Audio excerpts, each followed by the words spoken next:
ஊற்றிட்டு நீங்கள் வந்து அது திரும்ப ஸ்ப்ரெட் ஆகணும் அப்படின்றது, நல்லா எல்லாம் சுற்றி போகணுன்றதுக்காக நீங்கள் அந்த பேனை வந்து எடுத்து 2-3 டைம் இப்படி ஷேக் பண்ணுங்கள். ஷேக் பண்ணிட்டு அப்புறம் வச்சுட்டு இதில் ஒரு லிட்டு போட்டு க்ளோஸ் பண்ணிட்டு லோ ஃப்ளேமில் வச்சுக்கோங்க. லோ ஃப்ளேமில் வச்சு ஒரு 4 to 5 மினிட்ஸ் வந்துட்டு இது குக் ஆகட்டும். ஒரு சைடு பார்த்திங்கன்னா நல்லா குக் ஆகிடுச்சு. இதை வந்து நம்ம அப்படியே வந்து திருப்ப முடியாது. அதனால என்ன பண்ணுறேன்னா, ஒரு பெரிய பிளேட் எடுத்து அது மேலே இப்படி வச்சு அப்படியே டேர்ன் பண்ணிக்கிறேன். டேர்ன் பண்ணிட்டு திரும்ப பேனை வச்சுட்டு திரும்ப வந்து நான் அந்த ஆம்லேட்டை வந்து உள்ளே பேனுக்குள்ளே வச்சிடுறேன். இப்போ வந்து இன்னொரு சைடும் வந்து இந்த ஆம்லேட் நல்லா வெந்துடும். இது வந்து ஒரு 2 to 3 மினிட்ஸ் இருந்தால் போதும். இப்போ பாருங்கள், ஆம்லேட் ரெடி ஆகிடுச்சு. இப்போ இதை நான் பிளேட்டில் எடுத்து வச்சு நான் இப்போ கட் பண்ணுறேன்.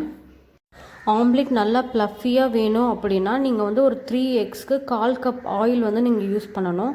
பொட்டேட்டோ ஆனியன் ஃப்ரை பண்ணும் போது அதில் பாதி ஊற்றிட்டு திரும்ப ஆம்லேட் வந்து நீங்கள் போடும்போது அப்போ வந்து மீதி ஆயில் ஊற்றுனீங்கன்னா தான் ஆம்லேட் நல்லா ப்ளஃபியாக வரும்.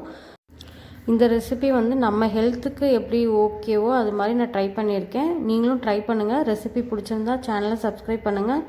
மறக்காமல் பக்கத்தில் இருக்க பெல் பட்டனை ப்ரெஸ் பண்ணுங்கள். லைக் பண்ணுங்கள், ஷேர் பண்ணுங்கள், கமெண்ட் பண்ணுங்கள். தேங்க்ஸ் ஃபார் வாட்சிங்.